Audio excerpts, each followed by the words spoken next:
তুমি নিজেকে সম্রাট ধারণ করেছো নাম, তুমি নিজেকে সাইয়্যেদ নাম ধারণ করে পীর মাশায়েখ নাম লাগায় দিয়া মানুষকে ধান্দায় ফেলে রুজি কামাচ্ছ।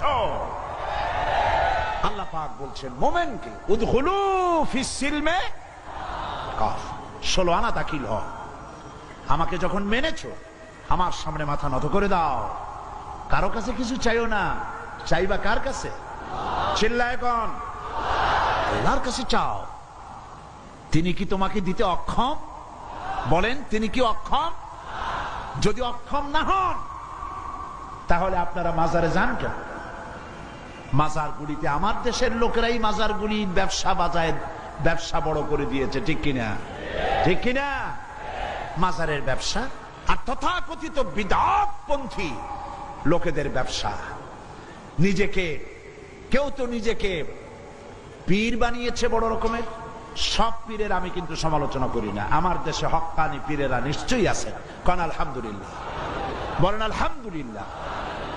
আমি যখনই পীরের কথা বলবো আপনারা অবশ্যই বুঝে নেবেন আমি পাইকারি দরে বলি না, হক্কানি পীর নিশ্চয়ই আছে। আমি বলি ব্যবসায়ী পীরের কথা। কার কথা? কেউ তো নিজেকে নাম, নিজের নামটা লেখায় এমন ভাবে নাম তালাশ করে খুঁজে পাওয়া যায় না। ইমামুল আইম্মা, জামানার মুজাদ্দিদ, সিরাজুস সালিকিন, মিসবাহুল আরিফিন, সিয়াহে দামদান, মুহিব্বে পান্দান, কত বিশাল নামের লকব, নাম খুঁজে পাওয়া যায় না। আছে না? আছে না? এরপর আবার তো কেউ সম্রাট হয়ে বসে থাকেন। ভাবখানা এই যে ওনাদের কাছে গেলেই ওনারা আপনার মনের আশা পুরা করে দেবে। নাউজুবিল্লাহ। আপনারা ছেলে দেবে, মেয়ে দেবে, পত্রিকা আসে অমুকের দোয়ায় 40 বছর পর ছেলে পাইছি। হাতের মধ্যে ডিম দেয়, ডিম সিদ্ধ হয়ে যায়। কি আশ্চর্য কথা! আর বাচ্চা পেটের মধ্যে ঢুকে যায়। নাউজুবিল্লাহ, নাউজুবিল্লাহ। এই যারা করছে এ সম্পর্কে শায়ের খুব সুন্দর করে বলেছেন, ये हाल तेरा जाल है मकसूद तेरा माल है, ये हाल तेरा जाल है मकसूद तेरा माल है, क्या जब तेरा चाल है लाखों को अंधा कर दिया। তোমার এই অবস্থা হলো জালিয়াতি। তুমি নিজেকে সম্রাট ধারণ করেছো নাম, তুমি নিজেকে সাইয়্যেদ নাম ধারণ করে পীর মাশায়েখ নাম লাগায় দিয়া মানুষকে ধান্দায় ফেলে রুজি কামাচ্ছ। মানুষকে ব্যবসার ধান্দায় ফেলে দেওয়া হয়েছে, রুজি রুটি কামাবার ব্যবস্থা করা হয়েছে। আমি আপনাদের মধ্যে এই কথাটা ঢুকাতে চাই, আমি কোন দুঃখে মাজারের কাছে বা কোনো ব্যক্তির কাছে গিয়ে আমার ছেলে চাইবো, মেয়ে চাইবো? আলাইসাল্লাহু বিকাফিন আবদা। আমার আল্লাহ বলছেন, কে বলছেন? কে বলছেন? আলাইসাল্লাহু বিকাফিন আবদা। আমি কি আমার বান্দার জন্য যথেষ্ট নই? জবাব দিতে কিন্তু আপনারা পারেন নাই। প্রশ্নটা কার? প্রশ্নটা কার? আবার শুনুন আর মুমিনের মতো জবাব দিবেন। আলাইসাল্লাহু বিকাফিন আবদা। আমি কি আমার বান্দার জন্য যথেষ্ট নই? বলুন অবশ্যই যথেষ্ট। আমার জাতির পিতা হযরত ইব্রাহিম আলাইহিস সালামের কথা আল্লাহ কোট করেছেন কোরআন শরীফে। কোথায় করেছেন? হযরত ইব্রাহিম আলাইহিস সালাম বলেছেন, আল্লাযী হুয়া ইউতঈমুনি ওয়া ইয়াসকিন। আমার আল্লাহ তো এমন, আমি যখন ক্ষুধার্ত হই, আমার ক্ষুধার সময় পেট ভরে আমাকে খাবার ব্যবস্থা করেন আমার আল্লাহ। আমি যখন তৃষ্ণার্ত হই, আমি তৃষ্ণার্ত হলে পরে ঠান্ডা পানি দিয়ে আমার কলিজাকে ঠান্ডা করে যিনি দেন তার নাম আল্লাহ। তিনি কে? আল্লাহ। ওয়াইযা মারিতু ফাহুয়া ইয়াশফিন। আমি যখন অসুস্থ হই, কে আমাকে সুস্থ করে? চিল্লায় কর। আমার রোগ ভালো করার জন্য কোন পীরের কাছে যাব না। আমার ছেলে মেয়ে না হলে সন্তান পাওয়ার জন্য কোন মাজারে যাব না। এর নাম ঈমান। এর নাম কি? উদখুলু ফিস সিলমে কাফা, পরিপূর্ণ মুসলমান হও। মাজারের কাছে যায়, খাজা বাবার কাছে, ইয়া খাজা মেরে মতলব কো পুরা কর দে। খাজায় আপনার মতলব পুরা করবে কেমনে? ওনার মতলবই তো পুরা করছে আল্লাহ। কে পুরা করেছেন? আল্লাহ পাক করেছেন। সুতরাং খাজা আপনার মতলব পুরা করতে পারবে না। আপনার মনের আশা পূর্ণ করার মালিক কে? জোরে বলেন কে? ওয়াইজা সাআলতা ফাসআলিল্লাহ ওয়াইজা ইসতাআনতা ফাসতাইন বিল্লাহ। যদি কিছু চাইতে হয় আল্লাহকে, আল্লাহর কাছে চাও। কিছু বলতে হয় আল্লাহকে বলো। আর আল্লাহরে ছেড়ে দিবা তাহলে কোথায় যাবা? ওটা তো আছেই, আরো কিছু আছে। আমাদের গ্রাম এলাকায়, বিভিন্ন দেশে দাঁত যখন পড়ে যায়, ছোটবেলায় দাঁত পড়ে না? অবশ্য আপনাদের পড়ে নাই নাকি? পড়ছে। দাঁত পড়লে ওই দাঁত নিয়ে মুরব্বীরা বলে, দাঁতটা নিয়ে যাও ইন্দুরের গর্তের কাছে, যাইয়া বলো, ইন্দুর ভাই আমার এই দাঁতটা নিয়ে তোমার ছোট্ট চিকুন দাঁতটা দাও। হায় রে কপাল পোড়া, তুমি আল্লাহরে ছাড়ছো, আল্লাহ তোমার ইন্দুরের পায়ের কাছে নিয়ে হাজির করে দিছে। যা মর ইন্দুরের কাছে যাইয়া। আবার কোন কোন এলাকায় আছে গর্ভবতী নারী ডেলিভারি হবে, প্রসব যন্ত্রণায় কাতরাচ্ছে, মুরব্বীরা বলে বিড়ালের পাও ধরিয়া মাপ চাও। কি আশ্চর্য কথা! গর্ভবতী নারীর ডেলিভারির সাথে বিড়ালের পাও ধরার সম্পর্ক কি? বিড়ালের কাছে এই মা কি অন্যায় করেছে যে বিড়ালের পাও ধরে মাপ চাইবে? তার মানে হচ্ছে আল্লাহরে ছেড়েছ, ইন্দুরের পাও ধর, বিড়ালের পাও ধর। আরো আছে চট্টগ্রামে বাজে বস্তান, বিরাট একটা পুকুর, সেই পুকুরের মধ্যে আছে কচ্ছপ। মুসলমান, আমার নিজের চোখে দেখেছি মুসলমান সেখানে গিয়ে কচ্ছপ গুলা মানুষের খাইয়া খাইয়া খুব বুজুর্গ টাইপের হয়েছে, বিরাট বিরাট, গায়ে শ্বেতনা পড়ে গেছে। মুসলমান সন্তান, মুসলমান নরনারী কচ্ছপের পায়ের উপরে হাত দিয়ে হাতে চুমা খায়। তুমি আল্লাহরে ছেড়েছ, আল্লাহ তোমার কসম পর্যন্ত পৌঁছায় দিছে। নাউযুবিল্লাহ, জোরে কন নাউযুবিল্লাহ। ওখানে দেখেছি গাছের সাথে ঝুলানো পাথর আর ইট। জিজ্ঞেস করলাম ফকিরদের কাছে, এই গাছের সাথে ইট পাথর ঝুলানো কেন?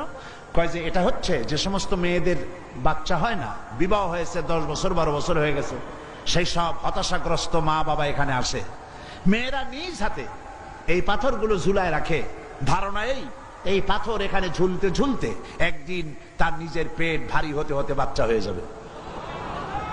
কি জেহালাত, কি অজ্ঞতা, কি মূর্খতা!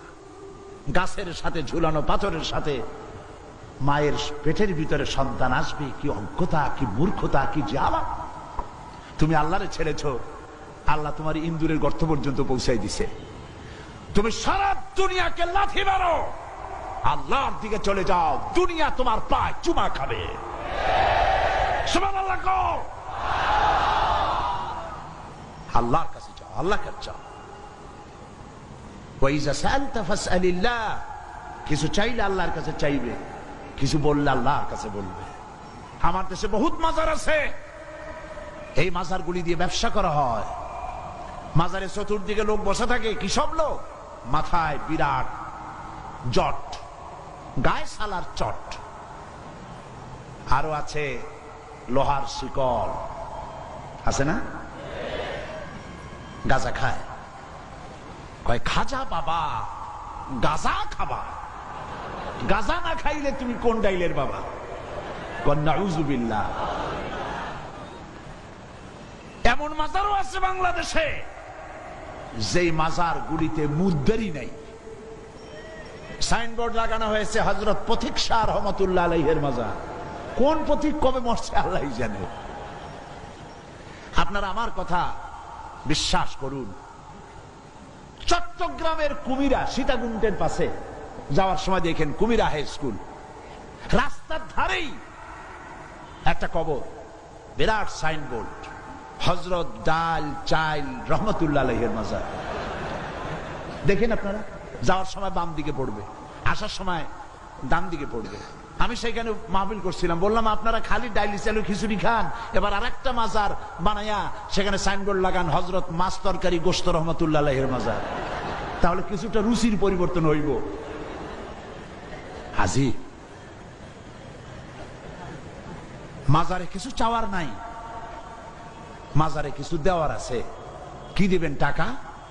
জবাব দেন। টাকা, চাদর, আগরবাতি, মোমবাতি, মান্নত? কি দিবেন? দোয়া। দোয়া কি দিবেন? দোয়া। সে দোয়া থেকেও আমার দেশ বঞ্চিত। পার্লামেন্টের মতো জায়গায় দোয়া করার জন্য বোবা সংস্কৃতি অনুসরণ করা হয়। 1 মিনিট পার্লামেন্টের সমস্ত সম্মানিত সদস্য 1 মিনিট বোবা সংস্কৃতি পালন করে, কোনো কথা নাই, চুপচাপ দাঁড়ায় থাকো।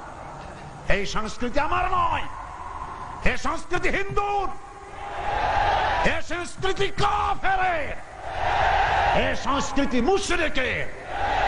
আমার সংস্কৃতি দোয়া করা। আমার সংস্কৃতি কি? দোয়া করা। কবরে যাবেন দোয়া করার জন্য। কিসের জন্য যাবেন? কিছু পাইতে যাবেন না। বিশ্বাস করুন, আল্লাহর কসম, যিনি কবরে শুয়ে আছেন উনি আপনার কোন মনের আশা পূরণ করতে পারবেন না। এখান থেকে টাকা খরচ করে লোকেরা আজমির যায় না, বাগদাদ যায় না। আমার রাসূল কি বলেছেন? লা তাসুদ্দুর রিহাল, খবরদার, 3টি জায়গা ইল্লা বিসালাসা, 3টি জায়গা ছাড়া জিয়ারতের উদ্দেশ্যে কোথাও যাইবা না। 3টি জায়গা। কয়টি জায়গা? মুখস্থ করুন। মসজিদুল হারাম মক্কা আল মুকাররমা, মসজিদুল আকসা জেরুজালেম, মসজিদুন নববী শরীফ মদিনা আল মুনাওয়ারা। কয়টা জায়গা হলো?